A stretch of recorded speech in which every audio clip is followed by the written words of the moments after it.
7월 11일 말씀과 함께 읽는 철로역정 23번째 시간입니다. 광야를 빠져나올 즈음에 주인공과 함께 동행하던 믿음이 뒤를 돌아보자 누군가 따라오는 것을 보게 됩니다. 믿음은 그가 누구인지를 알고 있어요. 믿음이 크리스찬에게 묻습니다. 지금 누가 오고 있는지 아시는가요? 아, 저분은 저의 좋은 친구인 전도자이십니다. 네, 제게도 역시 좋은 친구시죠. 저에게도 좁은 문으로 가는 길을 알려주셨거든요. 전도자가 옵니다. 사랑하는 자들이여, 평화가 있기를 바랍니다. 그리고 여러분을 도와주신 분들에게도 평화가 있기를 환영합니다. 어서 오세요. 나의 좋은 전도자님, 선생님의 얼굴을 뵈니 제게 베풀어 주셨던 친절과 제 생명을 위해 수고하시던 것이 생생하게 떠오르네요. 네, 그렇습니다. 100번이고 1000번이고 환영합니다. 사랑하는 전도자님, 오늘 이렇게 동행해 주시니 저희 같은 연약한 순례자들에게는 얼마나 고맙고 바라던 일인지 이루 말로 할 수가 없습니다. 자, 초반에는 전도자가 자주자주 등장했죠. 어려운 상황에. 그러다가 여러 믿음의 동역자들을 만나게 되었습니다. 이제 전도자는 다시 크리스천에게 나타나서 말을 겁니다. 왜 지금 이때 등장했을까요? 지금까지 전도자님이 등장했던 내용을 볼 때 아주 중요한 고비에서 등장했습니다. 이제 나타날 시험을 믿음으로 준비하도록 순례자들을 경계시키기 위해서, 경성하게 하기 위해서 등장한 것으로 보시면 되겠어요. 전도자가 계속 이야기합니다. 내 친구들이여, 우리가 헤어진 이후로 무엇을 만났으며 어떤 일들이 있었는지 말해줄 수 있습니까? 어떤 여행이었었나요? 크리스찬과 믿음은 길에서 일어났던 모든 일과 어떤 일이 어려웠었는지, 그리고 여기까지 도착하게 된 어떤 과정들을 전도자에게 말해줍니다. 전도자는 답변처럼 말해줘요. 당신들이 그 모든 시련을 극복하고 승리자가 되었으니 무척 기쁩니다. 우리는 약점이 많은 존재죠. 많은 약점이 있음에도 불구하고 오늘까지 이 길을 계속 걸어오셨으니 더욱 감격스럽습니다. 씨앗은 처음에 제가 뿌렸었지만 당신들은 이제 거두었으니 머지않아 때가 이르면 뿌린 자와 거둔 자가 함께 기뻐할 그날이 곧 오겠죠. 당신들이 끝까지 붙잡고 있으면 그 일이 이루어질 겁니다. 자, 면류관이 당신들 앞에 놓여 있고 그것은 썩지 않는 것이죠. 면류관을 향하여 우리 달려갑시다. 다름질에 얻읍시다. 이 면류관을 얻으려 멀리까지 간 사람, 그리고 중간에 껴서 그들로부터 면류관을 빼앗은 사람들이 있었습니다. 당신들의 면류관을 꼭 붙잡으세요. 결코 어떤 일 가운데도 빼앗기지 마세요. 시험을 앞두고 지금까지 받은 은혜를 기억하는 것은 얼마나 중요한가 돌아보게 하는 내용입니다. 주께서 계속해서 그와 같이 역사하실 것이고 은혜를 베풀어 주실 거라는 확신을 주는 것, 지금까지 있었던 일을 돌아보게 전도자가 질문했을 때 크리스찬과 믿음이 돌아보면서 아, 지금까지 하나님 이렇게 인도하셨지, 그래서 이후에도 은혜를 베푸실 것이지, 이런 확신이 들게 됩니다. 돌아보는 게 굉장히 중요하죠. 착한 일을 시작하신 하나님이 그 일이 이루어지기 전까지 여전히 역사하실 것을 확신하고 이제 어떤 일이 일어나도 시험을 맞을 준비를 하게 준비시키는 멘트가 되겠습니다. 여기서 우리가 확인할 수 있는 건 전도자의 의무가 뭔가, 자기가 인도하는 영혼을 위해 깨어있고 이들에게 있을 위험을 미리 경고하고 극복하게 해줍니다. 우리 목장에 있는 목장 인도자분들이 그런 분들이고요. 또 교회에서 기도하시는 그런 믿음의 동역자들이 그 동역자들에게 제가 기도할게요 하면서 기도하면서 마음에 하나님이 떠오르게 하신 걸 나누는 과정들도 어떻게 보면은 이렇게 서로를 격려하게 하시는 하나님의 선하신 방법입니다. 어찌 보면 누구나 전도자가 될 수 있어요. 한 영혼을 끌고 한 영혼을 하나님 앞에 인도하는 사람이라면 말이죠. 전도자가 계속 얘기합니다. 당신들은 아직 마귀의 사정거리에 있습니다. 죄에 대해 싸우기는 했었지만 피 흘리기까지 저항하진 않았죠. 하나님 나라가 항상 당신들 앞에 있게 여전히 만드세요. 그래서 보이지 않더라도 확고히 믿으세요. 아직 천성을 다다르지 않았지만 저 방향이지 하고 그 길을 계속 걸어가세요. 이런 말이죠. 당신들 안에 세상이 들어오지 못하게 하세요. 무엇보다 당신들 마음을 늘 살피고 정욕에 사로잡히지 않게 하세요. 왜냐하면 만물보다 거짓되고 심히 부패한 것이 마음이라고 말씀에 얘기하고 있기 때문입니다. 당신들의 얼굴을 부싯돌같이 굳게 하세요. 하늘과 땅의 모든 권세가 여러분 편에 있습니다. 자, 많은 것을 전도자는 역시 멘트가 다르죠. 말씀과 말씀을 이어서 설명합니다. 크리스찬은 전도자의 권고에 깊이 감사하면서 이제 나그네 길 걸어가야 되는 이 남은 길에 도움이 될 만한 이야기를 더 듣고 싶었어요. 그래서 좀 더 얘기해 달라고 간청합니다. 그들은 전도자가 선지자와 같이 앞으로 그들에게 일어날 모든 이런 일들, 우리는 알지 못하지만 이제 일어날 일들에 대해 그것을 극복해내는 방법을 가르쳐 줄 수 있다고 믿고 있기 때문이에요. 여러 차례 그렇게 해주셨고, 그래서 크리스찬과 동행했던 믿음도 함께 간청했습니다. 그래서 전도자는 이야기를 이어나갑니다. 전도자가 지금 얘기하는 말 중에 죄와 싸우는 일은 어느 정도까지 해야 되는가? 히브리서 말씀대로 심각한 죄에 대해 직면할 때 목숨을 내놓고 싸워야 된다. 예, 말씀이 우리에게 그 가이드를 해주고 있습니다. 그렇지 않으면 타협을 해버리니까요. 순간에 우리는 방향 감각을 잃어버리니까요. 성도를 향한 세상의 공격은 어떤 것이 있나요?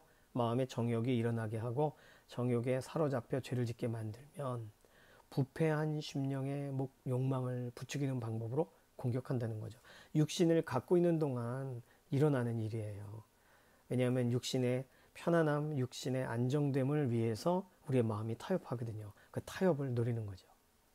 말씀의 사역자는 마귀의 괴계를 알고 하나님의 경륜에 대해 익히 알기 때문에 순례자들을 적절히 도울 수 있습니다. 지금 크리스찬과 믿음은 전도자에게 그 역할을 해달라고 요청하고 있는 거죠. 전도자가 말합니다. 나의 형제들이여, 당신들은 복음의 진리의 말씀들 가운데 하나님의 나라에 들어가기 위해서는 많은 환난을 겪어야 한다는 말씀 들었던 것이 기억나죠? 다시 말해서 당신들은 어느 도시에 가나 이제 지나가는 도시에서 어려움을 당할 것이 뻔합니다. 결박을 당하거나 환난을 당하게 되는 것, 지금까지 겪은 환난들을 봐도 천성에 가기 전까지 어떤 공격들이 있을지 예상이 되시죠? 당신들이 보다시피 이제 광야는 거의 빠져나왔습니다. 메마른 광야에서 일어났던 일들이 있죠.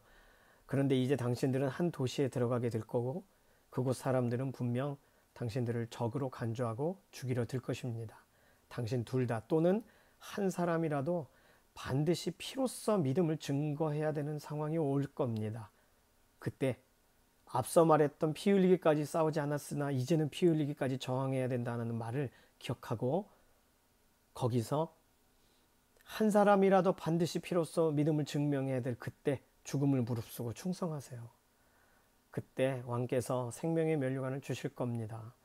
혹시 그곳에서 누군가 순교하게 되더라도 비록 죽음이 끔찍하고 고통이 너무나도 크겠지만 함께 동행했던 그 누군가 그 동료보다 더 큰 영광을 얻을 것입니다. 왜냐하면 그는 천성에 더 빨리 도착할 것이기 때문이고요. 함께 갔던 그 동료가 이후에 여행에서 당할 수많은 고통을 피할 수 있기 때문입니다. 당신들이 그 도시에 들어가면 제가 한 말을 명심하고 대장부같이 행동하세요. 그리고 그 영혼을 하나님 신실하신 창조주께 의탁하세요. 미래가 어떻게 되겠습니까? 격려의 말을 듣고 싶습니다 라고 했을 때 이건 격려가 아니죠. 거의 이 압도적인 이야기입니다. 하나님 나라에 들어가기까지 성도가 세상에서 고난과 어려움을 겪는 이유는 뭘까요? 그들이 아직 육신으로 세상을 살기 때문이에요. 원수 마귀가 시험하기 때문입니다. 죽기까지 충성하는 자에게 주는 상은 뭐죠? 생명의 면류관입니다. 그래서 앞서서 면류관을 절대로 빼앗기지 마세요라고 말한 거죠.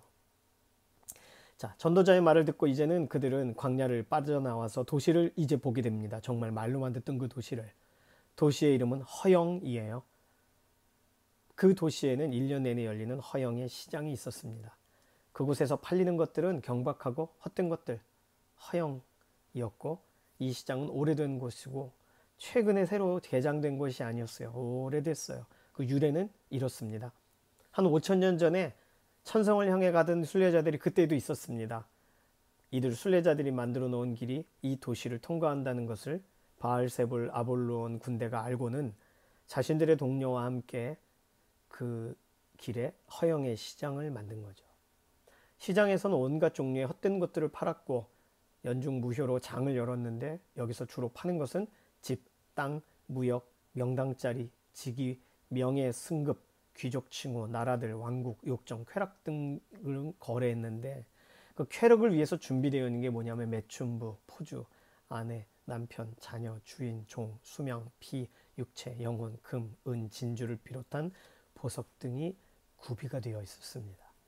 게다가 이 시장에는 항상 마술사, 사기꾼, 도박꾼, 배우, 멍청한 자, 불황자, 악당, 불량배 등을 볼 수 있으며 도둑, 살인자, 간음한 자, 거짓 맹세하는 자, 피해 물든 자도 언제든지 볼 수 있었습니다. 임시로 열리는 다른 장터처럼 이곳에도 몇 가지 특별 구역과 거리들이 있었는데 제각기 특유의 이름의 광장이나 거리나 골목들이 늘어져 있어서 그 물건들을 그곳에 가면 쉽게 발견할 수 있었어요. 예를 들면 나라와 왕국의 이름이 붙은 거리에 가면 그 나라의 상품, 그 나라의 사치품을 발견할 수 있었다는 거죠. 자, 여기는 허영의 시장에 대한 설명을 하는 겁니다. 이 내용을 볼 때 원래 도시는 순박한 도시였지만 순례자들이 쉬어갈 수 있는 도시와 같이 만들어졌었지만 그곳에 시장이 열리면서 그 도시가 타락한 것으로 알 수 있어요. 세상이 성도들을 유혹해서 결국 영적으로 어떤 상태에 이르게 하나요? 세상적인 것에 몰두하게 합니다. 헛된 일에 분주하게 합니다. 육신적인 것으로 살아가게 합니다. 그래서 결국은 영적으로 게을러지게 한다는 거죠. 허영의 시장의 목적은 순례자들을 넘어뜨리는 거예요. 그래서 그리스도인의 3대 원수를 마귀와 육신과 세상 이렇게 볼 수 있습니다. 세상이 원수예요. 전도서 6장 11절은 이런 원수, 이런 물건들과 사람들은 순례자가 어떻게 되도록 만드는가요? 원수의 계략은 세상 일에 몰두하여 하나님을 떠나게. 그래서 연중무휴로 열리는 거예요. 이 시장이. 허영의 시장에는 특별히 영국, 프랑스, 이탈리아, 스페인, 독일 거리들이 있었지만 당시에 아마 무역이 왕성했던 것을 상징적으로 말하는 겁니다. 다른 시장과 마찬가지로 가장 중요한 상품으로는 로마의 상품이 팔렸는데 영국 사람들과 몇몇 사람들만이 이 제품에 반감을 가지고 있었습니다. 자, 이건 굉장히 역사적인 이야기인데 로마 카톨릭이 지배하고 있는 지역을 말하고 영국은 성공회 또 이런 종교 운동들이 일어난 몇몇 지역들에 대한 로마 상품에 대한 반감. 자, 여기서 파악할 수 있는 건 시장에서 가장 인기 있는 상품은 결국 로마 카톨릭의 가르침이다. 이렇게 말하는 거예요. 눈에 보이는 의식 중심으로 신비한 느낌이 돼 자신의 행위에 근거한 구원을 가르쳐서 사람들의 눈에는 나름 합리적으로 보였다는 거죠. 자, 여기서 존 버년이 그 해설자처럼 설명합니다. 내가 이미 말했듯이 천성으로 가는 길은 정욕적인 시장에 열리는 이 도시를 통과하게 되어 있어서 천성으로 가고자 하는 이들이 이 도시를 통과하지 않으려면 세상 밖으로 나가는 수밖에 없다. 다시 말하면 죽어야만 된다 이거죠. 만왕의 왕이신 예수님도 그분의 나라로 가시려고 이 도시를 통과하셨는데 그날도 장이 열렸었고 내가 생각하건대 이 시장의 주인 바알세불은 예수님을 초청해서 허영을 사도록 만들었을 것이다.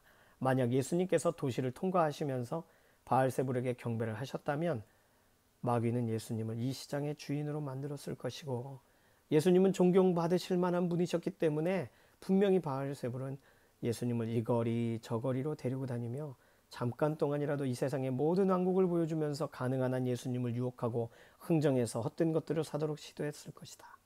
그러나 예수님은 그곳에서 파는 어떤 상품들 하나하나에도 전혀 마음을 두지 않으셨고 이런 헛된 것들에 대해 한 푼의 돈도 허비하지 않은 채 도시를 떠나셨기 때문에 이처럼 허영의 시장은 예수님 당시도 그랬으니까 오래전에 세워져 지속되어 있는 큰 시장이라는 것을 알 수 있다.